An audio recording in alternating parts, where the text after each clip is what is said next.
al momento non vedo ancora una prospettiva seria di una rinascita delle province, quindi pertanto noi siamo sicuramente più che un comune di confine, io direi siamo un comune in trincea in questo momento qua. Non usa mezzi termini il sindaco di San Michele al tagliamento. La volontà è chiara: passare alla regione autonoma.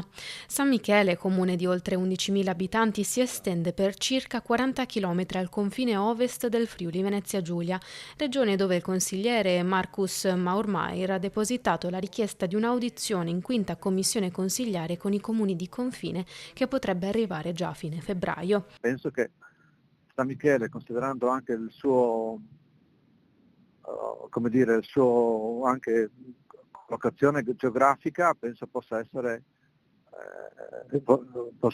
sicuramente un comune che più si affaccia rispetto agli altri verso il Friuli. Il referendum già anni fa aveva dimostrato che la volontà era quella, adesso presumo che la volontà della cittadinanza rimanga quella, pur avendosi una percentuale del 90% che aveva dichiarato la volontà, non è stato ritenuto il quorum sufficiente. Oggi le condizioni sono cambiate e la gente poi valuterà. Non nasconde la simpatia verso la regione autonoma, il sindaco e nemmeno legame forte con la cultura friulana.